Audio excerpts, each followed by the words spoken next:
제가 여러분 사진 한 장 보여드리려고 말씀을 드려가지고 얘가 지금 올라갔다 내려갔다 하는 것 같은데, 올라갔다 내려갔다, 이걸 보여드릴 건 아니고 화우링이 조금 있는 것 같아요. 앞에 모니터 조금만 줄여주시겠어요? 사진 한 장 띄워주시겠어요? 이게 지금 전도사님이 저에게 설명했어요. 목사님, 저희가 크로마키를 쓰고 있거든요. 뭔지 모르죠? 녹색 색깔이 다 빠지는 거예요. 그래서 목사님 아마 청년들이 볼 때 이 수박은 안 보이고 목사님 머리에 이게 꽂힌 것처럼 보일 수도 있습니다 라고 얘기를 하는데, 뭐 그러진 않을 것 같고. 이 사진 혹시 본 적 있으세요? 집에 TV가 없죠? 네, 좋습니다. 제가 축구를 좋아하니까 가끔 이렇게 축구 보는 걸 좋아하는데, 요 뭉쳐야 찬다라는 프로그램이 있어요. 과거의 올림픽 영웅들, 그러니까 특정 그런 어떤 것에서 1등 했던 사람들이 다시 모여가지고 무슨 농구하던 허재, 그다음에 무슨 다른 스포츠 하던 사람들, 도마 하던 어떤 사람, 이런 사람들을 모아가지고 축구를 이제 가르치고 경기를 하는 프로그램이에요. 어느 날 이 프로에 재밌는 시합이 하나 벌어진 거예요. 그 시합이 뭐냐면 배드민턴 셔틀콕 있죠. 그걸로 수박 쪼개기. 가능할 것 같으세요? 가능해요. 두 사람이 나왔는데, 한 사람은 누구냐면 테니스의 황제 이형택 맞나요? 테니스의 황제라는 별명을 가지고 있는 이형택. 평생 라켓만 휘둘렀던 사람이에요. 테니스 얼마나 강하겠어요, 그렇죠? 이 사람과 누가 붙었냐면 윙크보이라고 배드민턴 선수 중에 잘생긴 선수가 한 명 있어요. 저는 배드민턴 선수 아니고 무리수를 자꾸 던지는 이유가 있는 거예요. 이형택 맞아요? 아무튼 이용대라는 사람이 있는데, 이 배드민턴 선수예요. 이 두 사람이 나와가지고 저거를 한번 쪼개보자. 처음에 테니스의 황제가 때린 거예요. 어떻게 될게요? 진짜 세게 셔틀콕이 날아갔는데 맞았는데 수박이 끄떡도 안 해요. 그래서 막 웃어요. 자기는 할 수 있을 줄 알았대요. 왜냐하면 자기 평생 이거 때리는 사람이었으니까. 그런데 뒤에 있는 이용대 선수가 자기가 하겠다고 하고 한 방에 만든 게 저거예요. 한 방에 수박을 쪼개버린 거예요. 대단하죠? 셔틀콕이 지금 박혀 있는 거예요, 여러분. 수박에서 이파리가 난 게 아니고 제가 셔틀콕이에요. 제가 저걸 보면서 꽤 긴 시간 동안 아하라는 생각을 했어요. 아, 그렇구나. 테니스를 그렇게 잘 쓰던 사람도 자기의 종목이 아니니까 힘을 못 쓰는 거예요. 자기의 종목이 아니니까. 여러분, 테니스 근육과 배드민턴 근육은 근육 자체가 달라요. 이 공에다가 가해지는 임팩트를 매기는 순간도 다르고요. 사용되는 근육이 완전히 다르기 때문에 아무리 이쪽에서 정상을 밟았던 사람일지라도 종목을 옮기면 그냥 조금 더 잘 나은 일반인 정도 되는 거예요. 사실 이용대 선수가 웃더라고요. 이영택이 이렇게 하는데 자신만만한 것도 재밌었던 것 같고, 이게 튕겨나는 것도 재밌었던 것 같고, 제가 이걸 보면서 무슨 생각을 했냐면, 혹시 나도 저렇게 살아가고 있지는 않은가? 이제 올리셔도 돼요. 나도 저렇게 살아가고 있지는 않은가라는 생각을 좀 해봤습니다.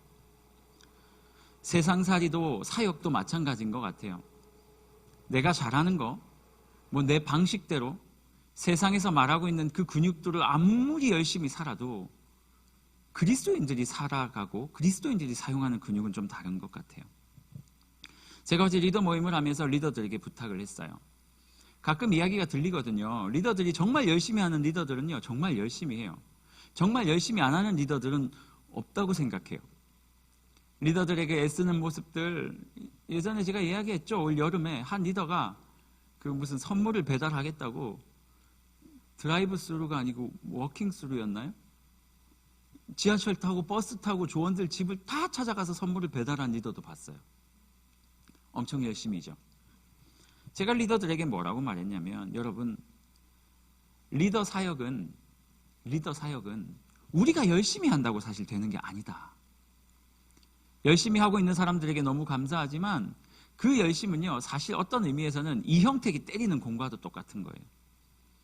진짜 우리가 사역을 잘하기 위해서 그들에게 요구한 게 뭐였냐면, 여러분들이 일하게 하지 말고 하나님이 일하시게 하는 거. 내가 열심으로 누구를 섬긴다고 막 동분서주하는 것도 너무 감사한 일이고 귀한 일이지만 그거보다 진짜 중요한 게 뭐냐면 하나님이 일하게 하시는 거. 저는 기본적으로 그게 사역이라고 생각해요. 그래서 하나님이 없는 사람은 절대 결과물이 안 나오는 거. 그래서 제가 이 리더들에게 이렇게 말했습니다. 여러분 열심을 조금만 줄이시고 기도하고 예배를 회복했으면 좋겠습니다. 여러분들이 기도가 회복되면 하나님이 일하실 거예요. 기도하지 않고 동분서주하면 여러분이 일할 텐데 그것은 사실상 물거품 같아요. 잠깐 뭐예요? 잠깐 무슨 이렇게 맞으면 이렇게 좋아지는 거 포도당? 아니에요? 스테로이드제? 왜 이렇게 웃죠? 뭐 잠깐 그 정도는 될 수 있어요. 하지만 우리의 열심으로 조원들이 살아날 수는 없어요. 하지만 여러분, 우리가 기도해서 하나님께서 일하시게 한다면 이야기는 완전히 달라져요. 오늘 사실 나오는 본문의 이야기가 이거예요. 저는 이 이야기가 리더들에게만 국한된다 생각하지 않아요. 그리스도의 자녀라면, 성도라면 모든 사람들에게 다 적용되는 이야기라고 생각해요. 내가 직장에서 일을 열심히 한다? 내가 누군가에게 뭘 잘하려고 잘 보인다? 최선을 다한다? 오케이, 그건 당연한 거예요. 너무 중요한 거예요. 하지만 그건 우리가 하는 거예요. 마치 테니스 선수가 배드민턴으로 저 수박을 깨겠다고 하는 것과 똑같은 거예요. 성도에게 요구되는, 성도가 사용해야 되는 근육은 따로 있어요. 어떤 근육이에요? 활백은? 자매님들 뭔지 잘 모르시죠? 죄송해요. 성도가 사랑이 아니고 성도가 사용해야 하는 근육은 따로 있어요. 손발이 부지런한 것, 그것도 감사한 것이지만 성도가 사용해야 되는 영적인 근육은 주님 앞에 무릎 꿇는 거예요. 기도함으로 주님을 그 자리에 세우는 거. 이게 성도가 사용해야 할 근육이에요. 오늘 본문에 나오는 이스라엘이 사실은 요 상황이었어요. 하나님 앞에서 애써서 자신의 많은 것들을 포기했단 말이죠. 그리고 광야로 나아가기 직전이었어요. 애굽 땅에서 나와서 이제 홍해 지나가면 그때부터 광야가 펼쳐져요. 하나님께서 광야 직전에 있었던 백성들을 오늘 본문에 말하면 믹돌이라는 곳에 진을 치게 하십니다. 믹돌이라는 상황이 어떤 상황이냐면 이런 거예요. 이제 유월절을 지나와가지고 이스라엘 백성들이 정말 기쁨으로 왜냐하면 자기가 그렇게 섬기던 바로 왕이 자기들한테 진 거거든요. 너무 행복하고 흥분해가지고 우와 하나님께서 정말 대단하시다 그러고 짐을 싸들고 이제 나왔단 말이에요. 조금 걸어가다 보니까 이제 다리도 피곤하고 이제 좀 쉬고 싶은 마음이 들었는데 하나님께서 그들을 인도하신 그곳이 어떤 곳이었냐면 앞에는 홍해가 쫙 펼쳐지고 있었어요. 뒤에는 좁은 길을 이렇게 지나왔기 때문에 이스라엘 백성들이 여기 어디로 가는 길인가 하고 있었을 거예요.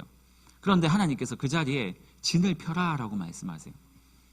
무슨 말이냐면 텐트 치라는 얘기예요. 여기서 쉬어가겠다.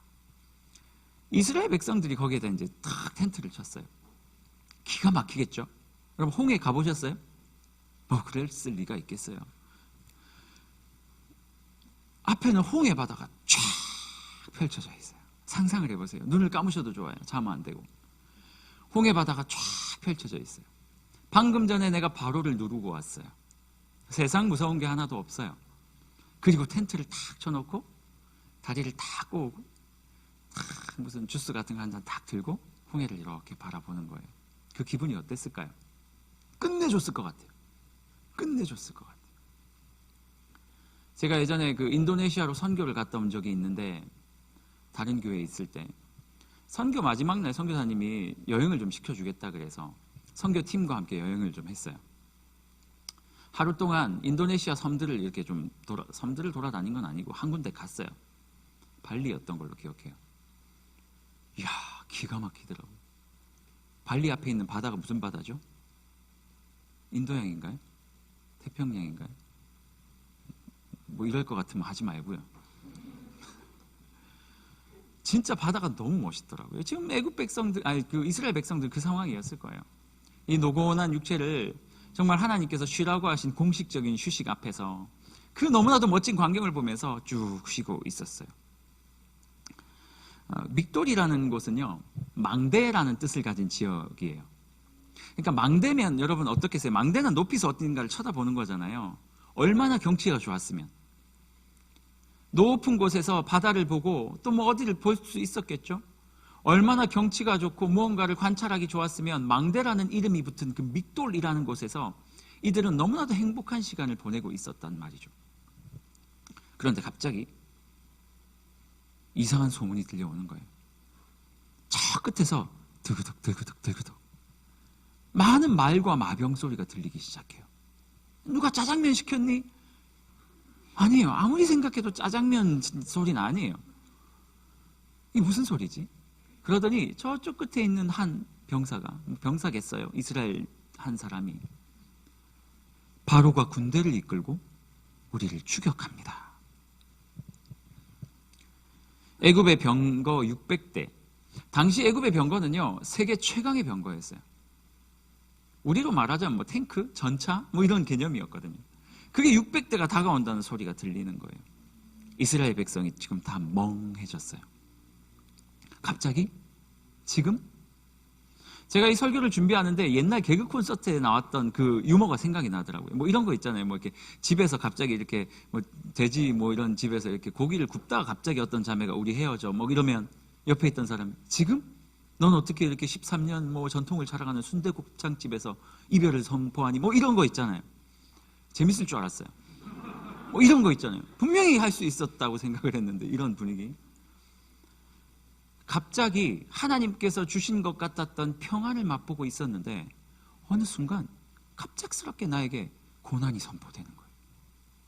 애굽이 쳐들어온다. 이렇게 좋은 곳에서 지금 여러분은 이런 경험 해본 적 있으세요? 갑작스럽게 인생에 찾아온 고난 말이에요. 최근 조이스 지체들의 이야기를 많이 들어요. 뭐 코로나 때문에 전화 통화도 많이 했고 또 만나기도 하고 그럴 때마다 들리는 소문들이 있는데 참 마음이 아파요.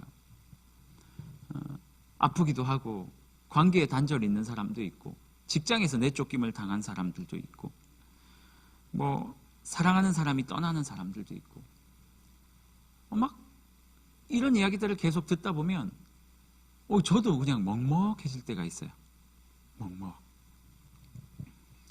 이런 사람들을 만날 때마다 제가 늘 하는 이야기지만 힘이 없어요. 해줄 수 있는 게 아무것도 없어요. 기도를 해준다 하지만 이 기도가 정말 저 사람들에게 위로가 될까? 혹시 내가 한마디 잘못한 게 그냥 상아탑에서 공부하는 학자처럼 맨날 그 성경만 보고 앉아가지고 세상은 하나도 모르는 목사가 그저 섣불리 그냥 위로한다고 던지는 말 정도로 들리진 않을까? 너무나 큰 고민이 돼요. 하나님께 기도해요. 하나님 도대체 무슨 일입니까? 지난주까지만 해도 너무 행복해서 저에게 달려와서 전화해서 하나님 이런 일이 나에게 벌어졌어요 했던 사람이 한 주도 지나지 않아서 하나님 그 모든 게 다 헛것이었어요. 목사님 그게 다 이상하게 변해버렸어요. 여러분 이스라엘 백성의 상황처럼 우리의 인생에 이런 문제들이 닥쳐올 때 여러분들 이것들을 어떻게 해석하십니까? 왜 하나님께서 자꾸 이런 일들을 우리에게 다가오시게 하는 건지. 저는 오늘 여러분들과 함께 이 이야기들을 좀 나눠봤으면 좋겠어요. 진퇴양난.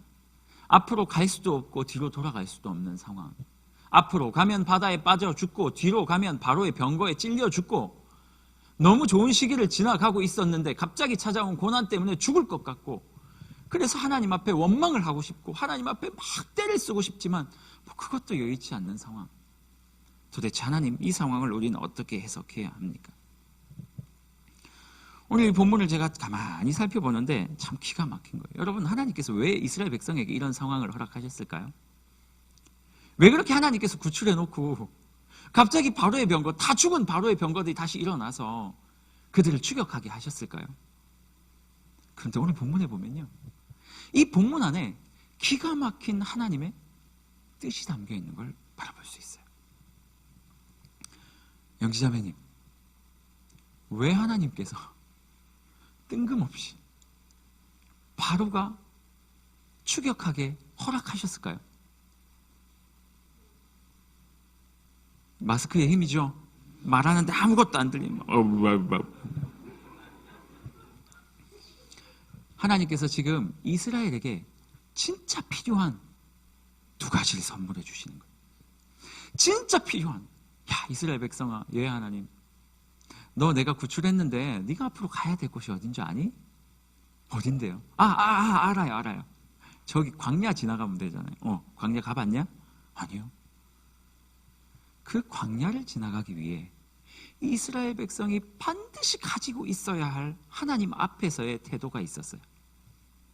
그런데 지금 이스라엘 백성들은 하나님께 구원을 받고 구출은 받았지만 여전히 자신이 가야 될 그 광야를 어떻게 지나가야 할지 하나도 모르는 백성이었어요. 그때 하나님께서 이런 상황을 벌이신 거예요. 오늘 본문에는요, 그 망대라는 이름의 어디예요? 망대라는 뜻의 믹돌이라는 지명 말고 두 지명이 더 나옵니다. 14장 2절에 보면 두 개의 이름이 더 나오는데 비하히롯이라는 땅과 바알스본이라는 지명이 나와요.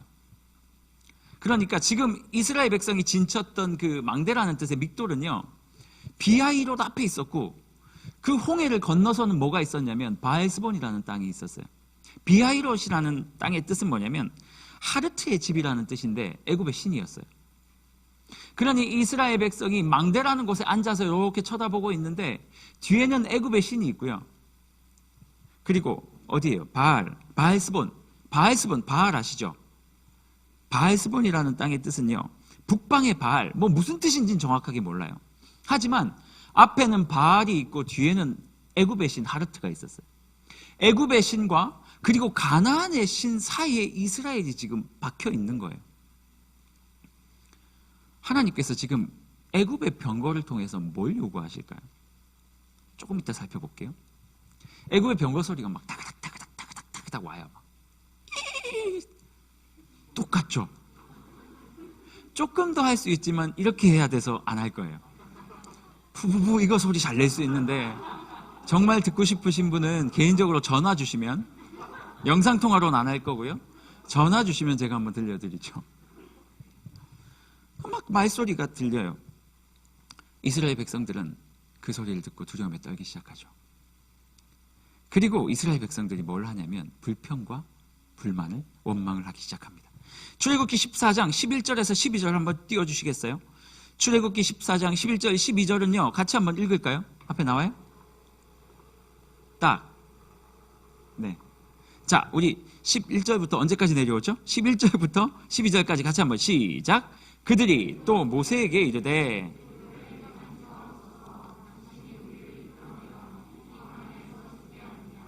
어찌하여 당신이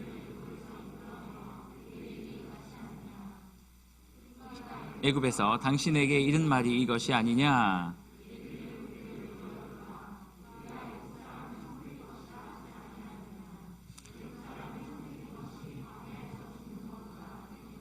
아멘.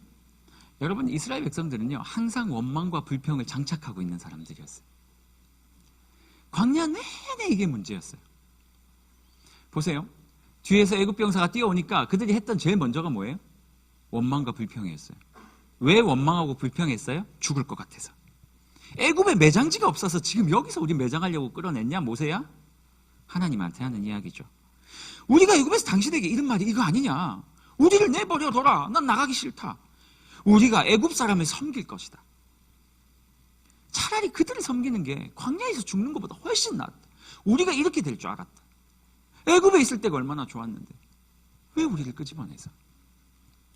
그들에게 고난과 문제가 다가왔을 때 가장 먼저 하는 게 뭐냐면, 왜 하나님 나를 찾아오셔서 세상에서 잘 살고 있었는데 나에게 은혜 주셔서 기독교인이 되게 하더니 그 뒤로부터 되는 일이 하나도 없습니까? 난 다시 세상으로 나아가고 싶어요. 하나님 날 좀 내버려 두세요.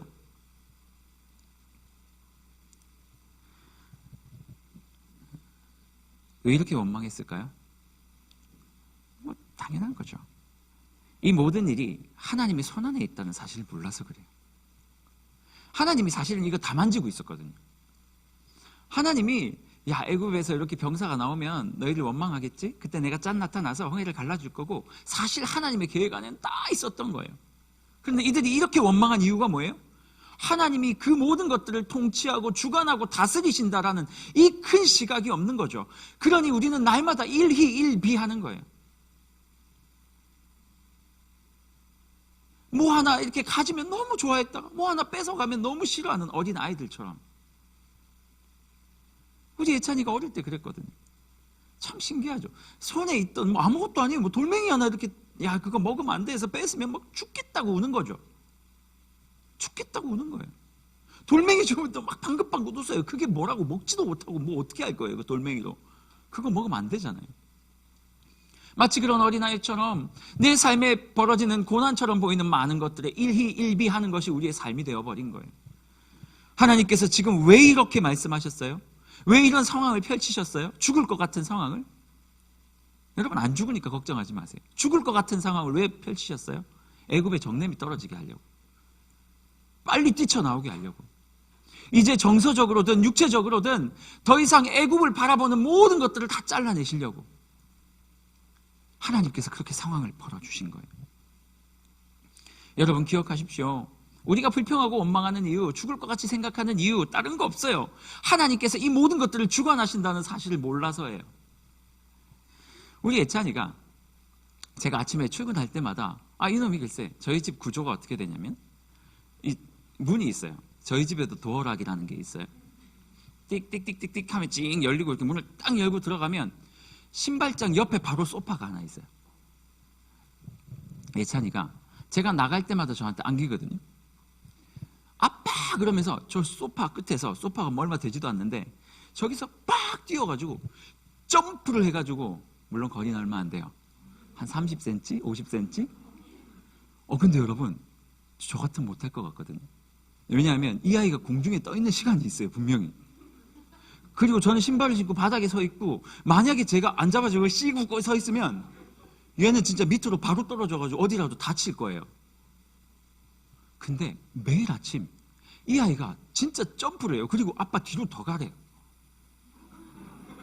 그래서 내 속으로 한번 안 잡아볼까 생각도 했는데 그 뒤에 저희 아내에게 올 핍박과 그것들이 너무 심각할 것 같아가지고 맨날 잡아줘요. 그래서 한 날 물었어요. 예찬아 너 무섭지 않냐고 물었어요. 그러니까 예찬이가 뭐라고 하는 줄 아세요? 안 무섭대요. 이 아빠가 안 잡아주면 어떻게 할 줄 알고 너 그렇게 계속 뛰는 거야 하니까 하는 말이 뭐냐면 에이 아빠가 잡아주겠지. 아빠가 안 잡아줄 리가 있나? 뭐예요? 예찬이가 왜 뛰어요? 자기가 위험한 상황에 처해 있어도 아빠가 이 상황을 다 통제할 수 있다는 믿음이 있어서 그래요. 제가 장난친다고 딱 하루만 뻥 뛰었는데 싹 피하면 그래서 뭐라도 하나 깨면 그 뒤로부터 이 아이는 못 뛰겠죠. 아빠는 단 한 번도 예찬이가 위험에 처해 있죠. 공중에 떠 있으니까. 하지만 그 모든 상황 가운데 내가 낚아채서 탁 안아주리라는 사실을 알기 때문에 적어도 7년 동안 한 번도 아빠가 놓지 않았기 때문에 이 아이는 아빠를 믿어요. 이 상황을 주관하고 있다. 이 상황을 통제할 수 있는 힘이 있다. 이 상황을 통제하는 나의 아빠다. 그러니 이 아이가 뛰는 거예요. 오늘 아침에도 뛰었고 어제도 뛰었고 적어도 이 아이가 깨어있을 때는 항상 뛰어왔어요. 여러분 우리가 하나님을 원망하는 이유가 뭐예요? 하나님의 통제권을 의심하는 거예요. 믿음이 없으면 두려움이 돼요. 하지만 여러분 믿음이 있으면 스릴이 돼요. 무슨 말이에요? 믿음이 없으면 죽을 것 같아요. 하지만 믿음이 있으면 어우 재밌어요.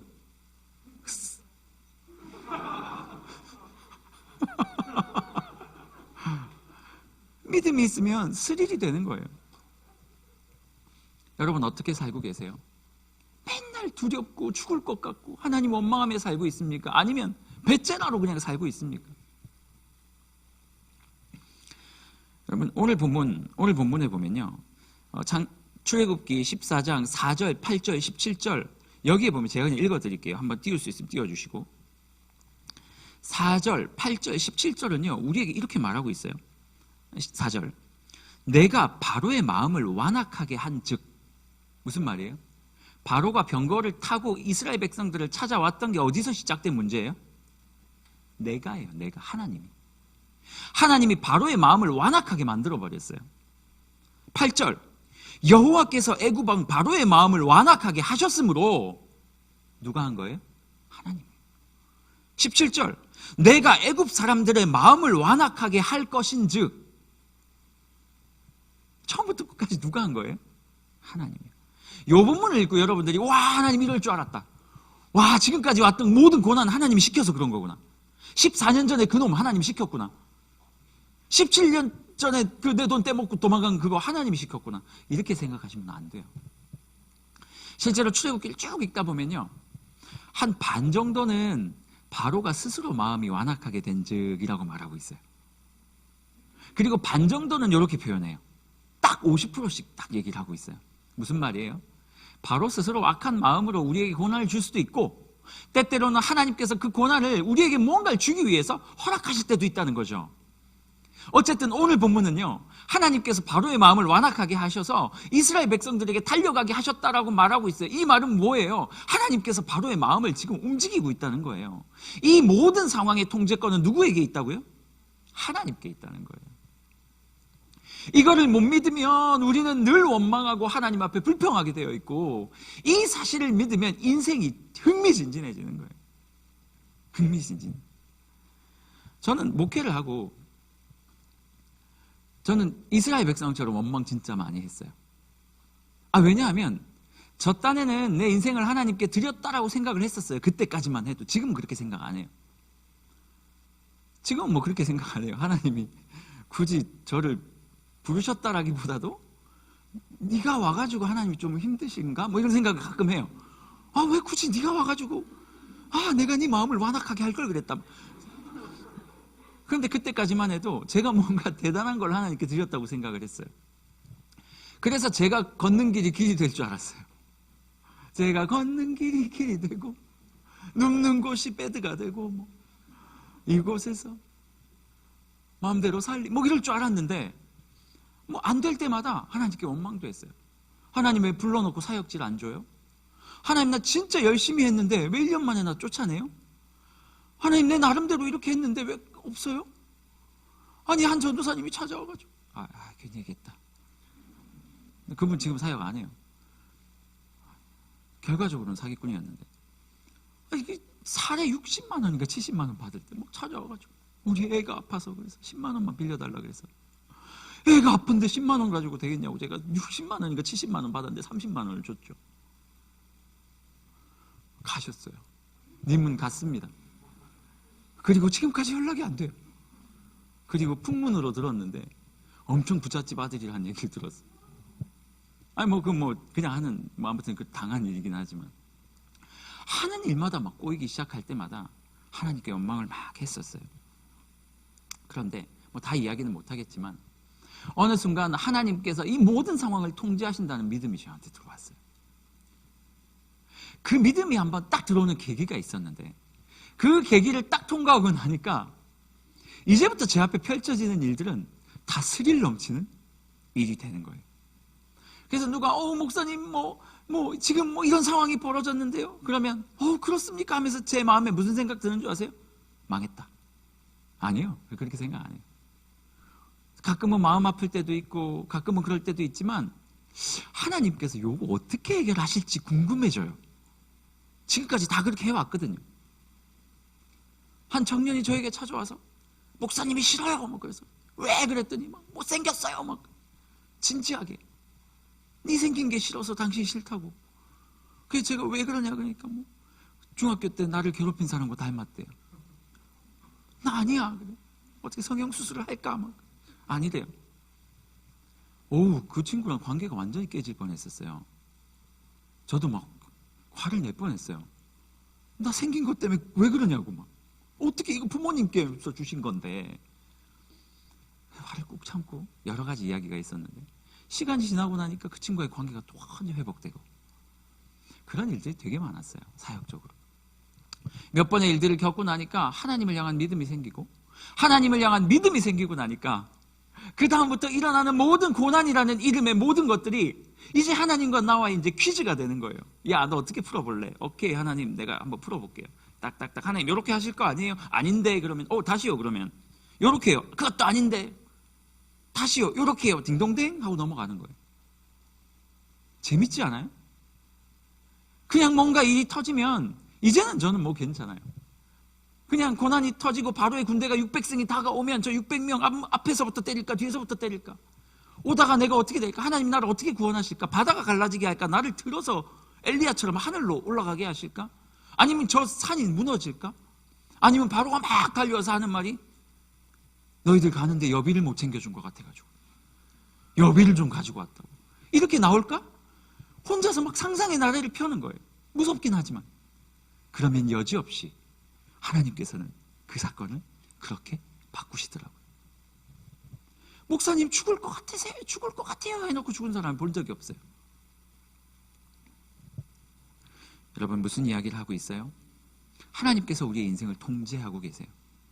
이 통제한다는 믿음이 있으면 하나님 앞에 스릴이 돼요. 이 믿음이 없으면 원망이 돼요.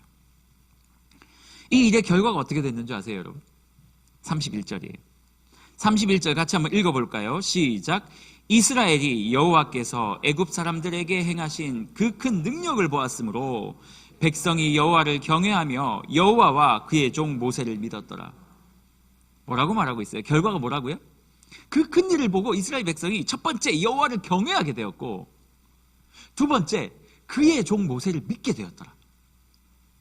하나님이 이 큰 사건을 통해서 뭘 주려고 하셨는지 이제 아시겠어요? 여호와를 경외하게 하려고. 두 번째, 그가 보낸 그의 종을 믿게 하려고. 왜요? 광야로 가야 되니까. 광야에서 이스라엘 백성들이 살아남기 위해 이 두 가지가 꼭 필요했던 거예요. 경외한다는 말은 하나님을 두려워한다는 거예요. 그러면서 사랑한다는 말이에요. 하나님을 두려워하면서 사랑하니까 뭔가 엉뚱한 짓을 할 수가 없어요. 왜? 하나님이 두렵거든요. 그런데 너무 좋아요. 그래서 세상으로 달려가고 싶을 때마다 그 하나님을 경외하는 마음 때문에 하나님 앞에 나올 수밖에 없고, 그의 종 모세를 보낸다는 말은 뭐예요? 뭐 사람이 아니에요. 무슨 말이에요? 모세를 통해 하나님의 말씀이 주어져야 되니까. 이 말은요, 모세와 관계 있는 말이 아니라 하나님께서 보내주신 스피커를 얘기하는 거예요. 하나님의 말씀이 광야에서 필요했기 때문이에요. 왜? 이 두 가지가 없이 이 이스라엘 백성들을 광야로 집어넣으면 뻔했거든요. 이제 조금 있으면 시내산 가서 하나님과 언약해야 되고, 언약하기 전까지 하나님은 다 용서해 주시거든요. 언약하고 나서는 이스라엘이 벌을 받아요. 나를 경외하지 아니하고 내 말씀에 순종하지 아니하고 그 말씀을 듣지 아니하는 백성이 이 광야를 통해 광야에서 받을 벌이 뻔했기 때문에 하나님께서는 굳이 홍해라는 사건을 만들어서 그들에게 이 두 가지를 가르쳐 주고 싶었던 거예요. 그냥 고난입니까? No. 우리 삶에 펼쳐진 고난, 그냥 고난입니까? 그렇지 않습니다. 우리가 하나님의 백성이 맞다면, 그게 분명하다면 하나님께서 이 고난의 사건을 통해 당신이 우리에게 정말 필요한 것들을 허락해 주시기 위해서 이것들을 허용하시는 거예요. 때때로는 내가 잘못해서 그런 일도 있고, 때때로는 난 하나도 잘못 안 했는데 그냥 그 일들이 나에게 오더니 나를 괴롭히는 것도 있고, 하지만 그것도 이것도 모든 것을 믹스해서 결과가 뭐라고요? 주 여호와를 경외하게 하고 그의 종 모세를 믿게 하시는 거. 이 두 개가 있어야 살아남으니까, 광야에서 살아남을 수 있으니까. 여러분 기억하십시오. 우리의 인생의 열쇠는 열심이 아닙니다. 열심히 하는 거 중요해요. 필요해요. 하지만 내가 열심히 한다고 우리의 인생이 잘 되는 거 아니라고요. 고난이 찾아올 때마다 뭐 해야 돼요? 하나님께 물어야 돼요. 하나님, 하나님을 경외하고 하나님의 말씀에 반응하여 순종하는 삶, 하나님께서는 이 두 가지를 우리에게 주기 위해서 이 모든 것들을 계획하셨다면 여러분 어떻게 하실래요? 여러분 각자의 바로들이 있죠. 바로의 병과 600승이 있는 거 다 알아요. 어떤 사람은 관계의 문제가 뭐 끊임이 없어요. 막 내가 뭘 했다고 나를 자꾸 이러지? 어떤 사람은 질병이 갑자기 나를 찾아왔어요. 이거 어떻게 해야 돼요? 잘 일하고 있던 회사가 망해버렸어요. 어떻게 할 거예요? 탄탄대로였던 인생이 그냥 꼬꾸라져 버렸어요. 이런 고난이 찾아올 때마다 그냥 원망하시겠어요? 오늘 본문은 분명히 말하고 있거든요. 하나님께서 퀴즈를 내신 거예요. 너무 마음 아픈 거는 가끔 우리 사랑하는 청년들이 이형택 같아요. 갑자기 목사님 설교하다 이형택은 누구예요? 처음 말했던 테니스 선수. 이영택 혹시 보고 있다면 죄송합니다. 그분을 얘기하는 게 아니고 배드민턴을 쳐야 되는데 테니스 치는 근육으로 막 세상에서 있는 일 막 미친 듯이 휘둘러대는 거예요. 아니라니까요. 배드민턴 치려면, 셔틀콕 치려면 배드민턴 치는 방법으로 쳐야죠. 배드민턴 치는 방법으로 쳐야죠. 이렇게. 그래야 셔틀콕이 날아간다고요. 말씀을 정리하겠습니다. 근육 좀 바꾸세요. 제발 열심히 하지 마세요. 열심히 살지 말라는 얘기가 아니라, 열심히 아니라 하나님 앞에 기도함으로, 하나님을 경외함으로, 하나님의 말씀에 순종함으로 주님 앞에 무릎 꿇으면 하나님이 일하신다니까요. 오늘 담임 목사님이 예배 회복 운동을 선포하셨어요. 들으셨어요? 제가 목사님이 예배 회복 운동을 하겠다라고 몇 주 전부터 말씀을 하셨고, 오늘 설교하리라는 걸 알고 있었고, 그 말씀을 듣는데, 제가 오늘 2부 예배 드렸는데, 그 말씀을 듣는 순간 제 마음속에 하나님 이겁니다. 하나님 이겁니다. 우리 조이스 청년들 너무 힘들고 어려워요. 어떤 자매가 와가지고 저한테, 목사님 왜요? 조이스는 상처가 많잖아요. 아니에요. 왜 그렇게 생각하세요? 왜 상처 많다고 생각해요? 아니 그냥 그럴 것 같아서요. 오래 살았으니까 남들보다 조금 더. 그 말 듣는데 막 한쪽으로 기분 나쁘기도 하고 한편으로는 수긍도 되고. 오늘 그 말씀을 듣는데 하나님, 우리 조이스 청년들 하나님 앞에서 회복돼야 되겠습니다. 아무리 위로한다고 회복됩니까? 목사가 가서 기도해주고 회복돼요? 기도해주면 솔직히 깨끗이 해결되든가요? 제가 능력이 없어서 그래요? 그렇기도 하지만 진짜 우리 앞에 놓여진 문제들과 앞으로 그 문제들을 이겨나가기 위해서 하나님, 우리 사랑하는 청년들의 예배가 회복됐으면 좋겠어요. 이 예배가 회복되면 시각이 바뀔 것이고, 시각이 바뀌면 하나님이 이 사건을 통해서 어떻게 우리에게 무엇을 줄지를 기대하게 될 것이고, 그러면 이 문제를 하나하나 꼭 퀴즈 풀듯이 재미있게 그렇게 하나하나 풀어가게 될 것인데, 여전히 고개 숙이고 원망하는, 막 테니스 라켓 들고 휘둘러대는 그러한 청년들이 있다면 하나님이 11월 달에 예배가 회복되고 좀 이것들이 회복되면 좋겠어요. 여러분, 우리 이번 11월 달 한 달 동안 그냥 목사님 혼자 예배 회복을 선포하고 혼자 막 찬양하고 이렇게 냅두지 말고 우리 조이스 청년부의 예배가 좀 회복됐으면 좋겠어요. 그래서 바로의 병거 600승이 우리에게 찾아올 때 하나님 왜 우리를 끄집어내가지고 차라리 애굽에 살게 놔두지 라고 말하지 않고, 하나님 쟤네들이 오면 저 사건을 통해서 어떤 하나님을 내가 경험할 수 있을까요? 어차피 이거 해결될 텐데 저 600승 되게 불쌍하다. 홍해에 다 수장될 텐데. 이렇게 우리의 문제 앞에서 하나님을 기대하는 우리가 됐으면 좋겠어요. 오늘 말씀이 딱 녹여진 찬양, 이 광야를 지나며라는 이 찬양이 쑥 생각이 났어요. 어제 너무 처절합니다, 찬양의 가사가. 하지만 이 가사가 우리의 삶의 고백이라고 생각하고 우리 같이 한번 찬양하면 좋겠어요. 우리 이렇게 한번 찬양하죠. 왜 나를 깊은